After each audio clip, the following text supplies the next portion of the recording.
For more content like this, log on to gibbopresents.com. It's Gibbo coming to you from an undisclosed location in Brooklyn. And right now, I'm joined by Miami's Prime Minister and Ambassador of the Caribbean. It is Walshy Fire. Walshy, how are you? I'm good, my brother. A lot of people don't know this, but as long as we've been working together, this is our first time actually meeting in person. I was going to say this is our 5th year in a row doing an interview, I think, and the first time in person. It's crazy. Thank you so much for the support, man. A lot of people don't realize how important it is to have somebody covering the music that we love and covering the Sound Clash lifestyle, and only a few outlets do it, so we definitely appreciate the energy.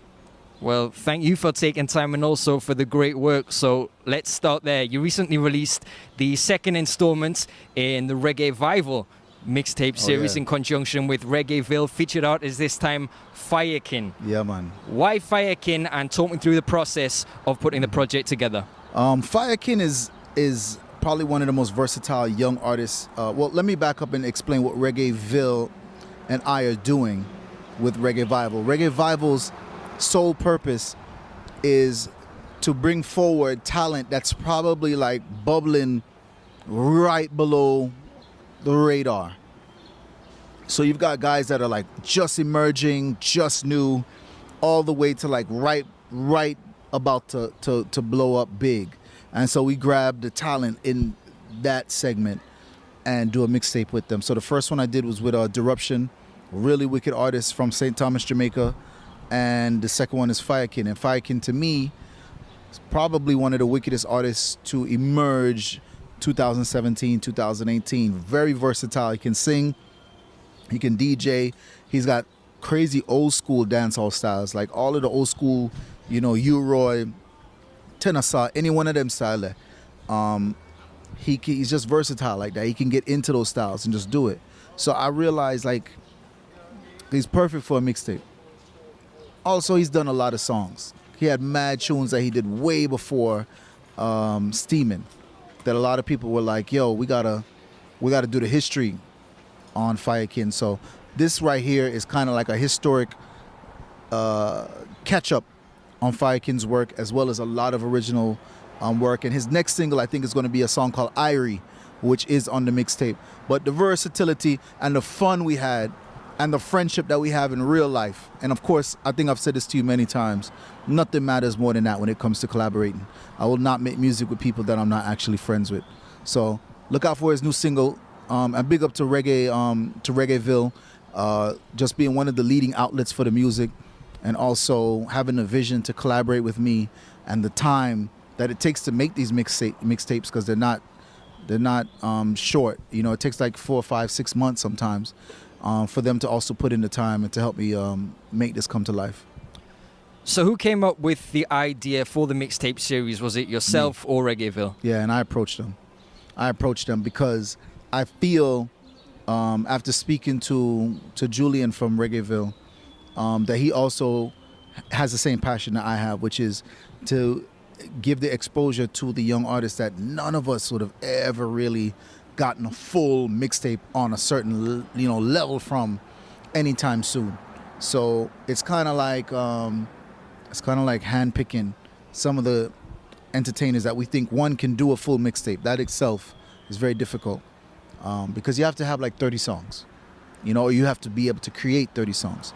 So that makes it difficult in the first place. But then also to be able to execute it with just versatile styles, where if we put a hip-hop beat, if we put an Afrobeat beat, whatever kind of beat we put up, they're going to be able to match it, So I came up with the idea, and we discussed which artist we think is the one.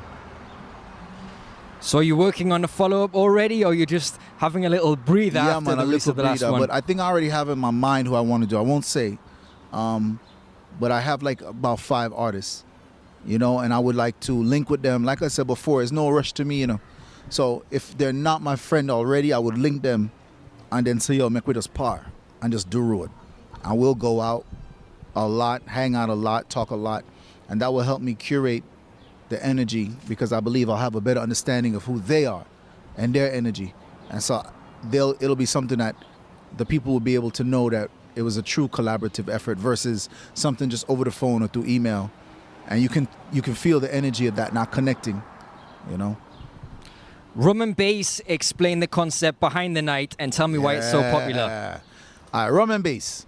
The concept behind Rum and Bass is to have a night that builds a conversation between the DJ and the crowd like never before. That is the reason for Rum and Bass. It gives me, a person who might do a show in front of like 70,000 people, a chance to do a show in front of a couple of hundred and literally just be like, yo, get as close to the turntables as you can. Let the music be as loud as it can. My favorite drink, rum. And then, of course, let's have a conversation. Rum and Bass might be like 90% microphone and 10% music, because it's really about the conversation.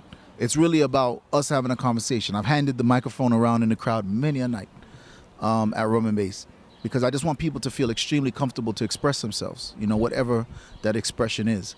And the idea has really taken off, you know, especially like when it comes to like the dancehall crowd, where it's like entertainer being entertained. And then there's a few entertainers in the crowd, like the dancers and some of the icons of the dancehall. This right here kind of makes everybody an entertainer and the entertained, because no one can really not participate. The music's too loud for you to have a side conversation, and the room's too intimate and small for you to really not. If everybody moves one way, you're gonna have to move one way. So I think anyone that has come to that event has loved that energy, that you know, like I have a brethren, they have a group called Brunch Bounce, and they do an event called You Had to Be There, where as you walk in, they take your phones and they put them in these little bags that you can't use them. And I love that concept. And I think that concept could work in dancehall as well, where, yo, you can't use your phone. And you'd be surprised how people at first would be like, all right, whatever. But then after an hour, they're totally engaged into the event. I don't do that at my event, but that's the kind of thing, the engagement. The engagement is very high.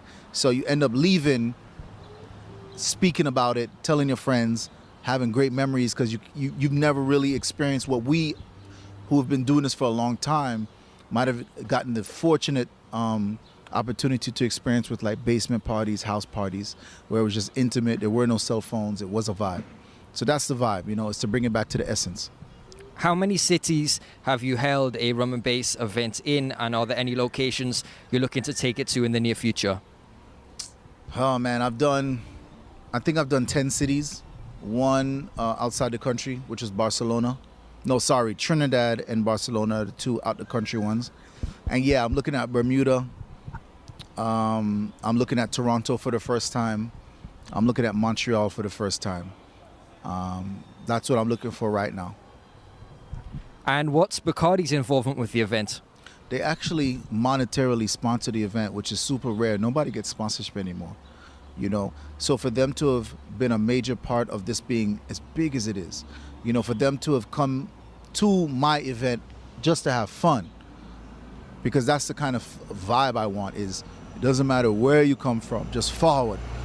For them to have come to my event and to see me and Silent Addy, shout out to Silent Addy, juggling music a real Miami way, and to have left and said, yo, we want to bring this worldwide, and to sit down with me and actually offer cash as well as all of the other things. But most sponsorships will give you product, or they'll give you advertising somewhere.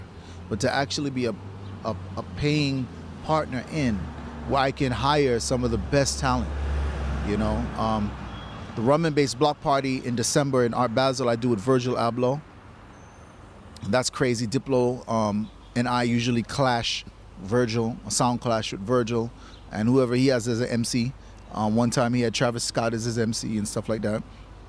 I've had every celebrity you can think of. In the New York one, I had Major Hype. A lot of people don't remember Major Hype as a selector for Massive B, one of the wickedest MC and selectors to ever do it. And I was fortunate enough to have him come through, so shout out to him. Of course, with all the regulars, Young Chow and everybody else, you know.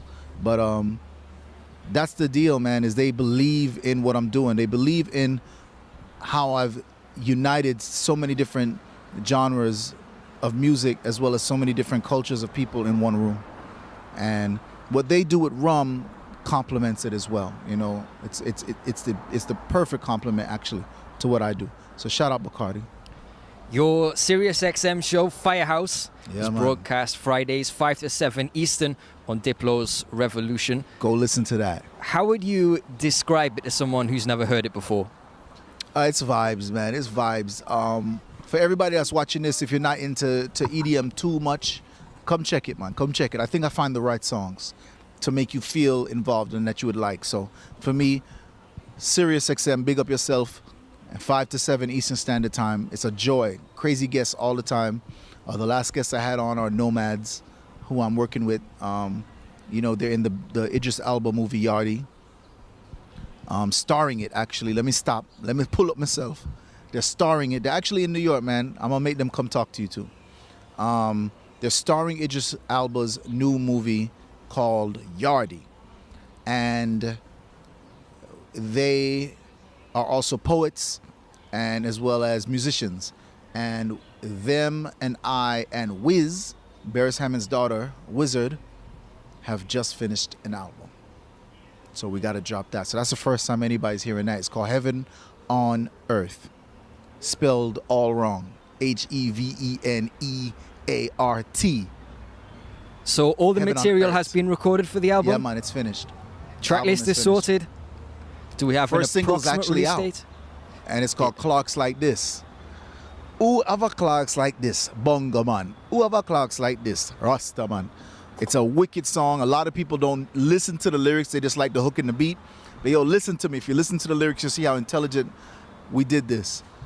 The concept of the song is actually telling Clarks, we've been bigging you up for so many decades now. We've done so much culturally to help you be cool for decades. You haven't built a school in Jamaica yet. You haven't built a nursing home. You haven't built you haven't done a book drive. You haven't done anything. And we constantly keep bigging you up. Constantly keep making you cool. Constantly keep driving your sales. And you haven't done a single thing yet. So the song is actually about that. And the Clarks like this statement is actually a riff on the Jamaicans who do the bootleg Clarks and do it in all kind of designs that Clarks never made and make them so swaggy. So that's actually like, ooh, our Clarks like this. And when you really think about like how much of an industry Clarks is in Jamaica and how important they are to the footwear game in Jamaica, you can totally see how people would raise the competitional bar to see who have the baddest Clarks. So with that knowing that, as well as knowing that they should be doing a lot more, they should be doing something for the island of Jamaica and for the Caribbean for their support. It's actually a song of awareness. So everybody out there, go listen to the song, listen to the lyrics, and follow what the man say. Are you anticipating a response from Clarks? I would love it. They commented on my picture today. Yeah, they commented on my picture today. I replied. So they commented something like crew, because I posted a bunch of us. Close to me and No-Maddz. But if y'all follow me at Walshy Fire, all right, go look at it. And my reply to them was, let me say again, cause me take out line off of the lyrics in the song with me. I said, Clarks don't even have a clocks like this. So that was my reply to them. But I don't think they'll catch it. They gotta listen to the song to catch it and actually understand the song. When I'm on say, yo, Clarks doesn't even have a clocks like this. Who made these clocks then? They fly. Clarks ain't make them though. You know what I'm saying? So that's where we're at with that, man. We want to see everybody that we big up, any brand that we push, we want to see them either return the favor or have to deal with us. You know what I'm saying? Have to deal with us. If we would really boycott Clarks, don't sleep on how that would affect them. We would have a huge impact on them because Jamaica is the capital of cool for the world. And if the capital of cool is saying these are the shoes that we wear to make us look cool, the moment they stop saying that and the people in the streets actually stop supporting it, that's going to have a huge impact on them. So it's kind of like a, you know, like you see me smiling, but you know I'm very serious when I say it, man. It's a very serious concept to support who supports you. And a lot of people don't really think that deep into it, but I ask that they do. I ask that you do.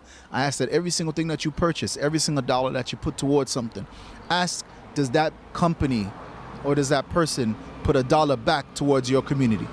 If they don't, maybe it's time to stop supporting them. Maybe it's time to look for an alternative. Maybe it's time to actually create the alternative. And so that's where I'm at. Do you think Clarks have a complete, a realistic understanding of just how influential they are in Jamaica? What kind of corporate structure have they got out there? Have you any idea how many employees? No, I don't. I'm sure we can look that up though. I'm sure that's Googleable, but I definitely I definitely don't know. But I don't think they're unaware. I think they're extremely aware. Why they haven't done something loud about it, I don't know. But every single time you see it, like a OVO Clarks, you have to remember, it says Jamaica make them the Clarks big in Toronto, are big on any rapper's feet. You know what I'm saying? It's Jamaica that made that popular for them. And so therefore now you got a shoe that, you know what I'm saying, at the end of the day, it's like, yo, what are you talking about? You know, what are you talking about? Are you going to come correct? Or are we going to have to really think about moving forward without you? And I mean that. And I have no problem being a part of a machine of investors that will come together to create a shoe that will support Jamaica and will support the Caribbean and will be a fly shoe. And we know enough celebrities that will wear it, you know? But this song is just the opening to that. It's a spark. It's a spark to get the conversation going amongst the regular people. Because if we make a shoe and them not like it, them still want to buy Clarks, then of course, obviously, we'll lose. So the conversation starts now. And it's not just Clarks, it's several things, you know? It's several items. It's several things that have come to the island of Jamaica or to the Caribbean that the money goes back to another country, you know, like fast food places. You know, we should never let those things into the country, because all that happens is the money goes back. You know, a lot of cities across the world have stopped using Uber now because they understand, one, that money goes back to San Francisco. The money doesn't stay in the country. It's not their product. That money goes back to San Francisco. The second thing they understand is they can create the same thing and keep the money there and keep the CEOs and the business making local. They don't need to look to San Francisco to make a choice for what's going on in their city. And that's what we're doing. That's the idea, man, is more entrepreneurship, more independence, and just more forward growth, you know, as an island, as a people, towards what I do believe is inevitable. We're all thinking more consciously now. We're all more aware. And I want to play my role in that, and that's what this song is. So No-Maddz, Walshy Fire, and The Wizard. Wizard is one of the best producers in the game, by the way, and I can't wait for y'all to hear what she did on this album. She's a unique talent, man. She's an unbelievable talent. So big up to The Wiz. Earlier this year, very significant clash not too far away from here in Queens. Bass Song Odyssey clash. versus LP International. It's no secret you are a huge LP's biggest LP fan. Yeah, man. I'm sure you've heard the audio. Give me your thoughts on what took place. Actually, did I listen to the audio? Oh yeah, I did. Cause I remember they started with the other MC and then went to Dillinger, I think. I can't remember now. Correct. Yes. But LP forever. Believe that, man. This sound system thing is it's in a great place. A lot of people want to speak negatively of it, but it's in a great place. The level field is a lot more even than it used to be. Any sound can lose any night. You know, I'm big up Killer D. I'm big up to Puma. I'm big up to the Wool staff. They did a great job. You can't win them all. And it's not like before where, you know, you could just step in and your presence kind of won the dance for you. Now, everybody knows, you really got to work. And big up to Bass Odyssey because they really worked. They deserved it. And that changes nothing as far as LP's greatness. Changes nothing as far as LP's King of New York ship. But the winnings go to the best sound that night, and Bass Odyssey was that sound. December 8th, It's a date that rings a bell in a lot of people's head at the moment because it's when Buju Banton will be released from prison and will return to Jamaica. I'm going to ask you to do the impossible to predict the future. What will the impact of his release be, and what do you see him doing in the year following his release? It's going to be huge. That's no question. I don't like to predict anything, but that's no question. It's going to be huge. I don't know. I don't know him beyond a couple of reasoning, and dub plate running on them something. I don't know him beyond that.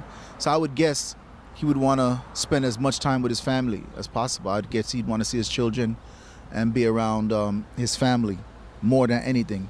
So however long that takes for him to see the people that have supported him and loved him through this time, and then begin to give us back music and give us back tours. Hey, take your time, bro. Take your time. I've heard people bidding on that first tour like crazy, right? Like the first show, like some crazy numbers, but he deserves it. He's a god. He's a god. So I'm just glad that he's able to come home and be a free person. Before we wrap things up, is there anything else you'd like to mention? Anything else you'd like to touch on we haven't covered so far? Oh, yeah. So let's talk about this album I got coming out. I have a Walshy Fire album coming out, and that album is called Abeng. It's never been done before. It's a Afrobeats meets the Caribbean album. So every single song is an Afrobeat artist and a Caribbean artist. Every song. Then after that, and that drops August 27th. First single should drop in a couple weeks, and then I have a song with Mr. Easy and Cranium, and then a next song right after that. And then the album will drop August 27th. Then after that, Major Lazer is going to drop a 10-year anniversary album with 4 new songs, and that's going to be in September. Then I'm also working on Coco T's album, hashtag Coco T Grammy. He needs one. He needs to be nominated. He's a legend. I'm going to probably start working on a project with Randy Valentine as well. One of my favorite artists, and we talk all the time and we come up with ideas, and such a great artist. I dropped a one-drop rhythm called Top Shelf a couple months ago. I think I want to follow that up with another rhythm called Thanks for Life. I have all the songs now. It's going to be probably 10 songs. Toke, Blessed, Coco T, Randy Valentine, Fyakin, too many to mention. And I'm doing the artwork for that now, actually. Exile the Brave one. Gonna be a wicked rhythm. I'm really into dropping one-drop rhythms now, even though I know it doesn't make any money for me or anything like that. I think it adds to the culture a lot.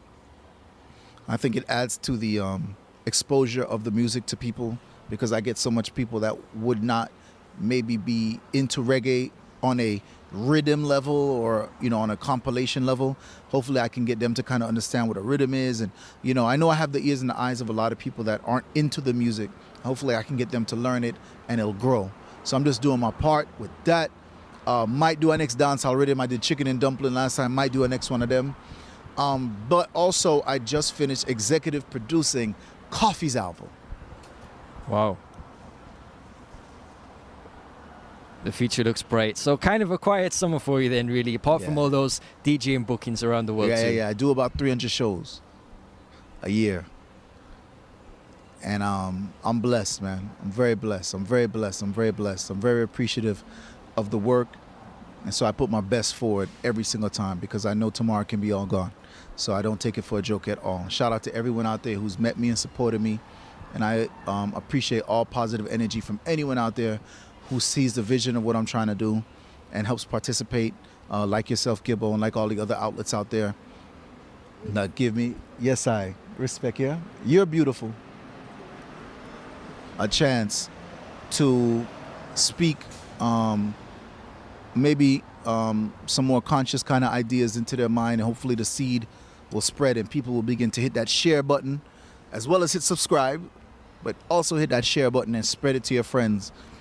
Because I really want to be a person that people know for a positive message, an encouraging message, an inspirational message, and I want to be a healthy factor in the music's landscape. So I appreciate everyone out there, man. 5th year running the Gibbo and Walshy Fire interview. Walshy, as always, thanks a lot. Much respect. Gibbo presents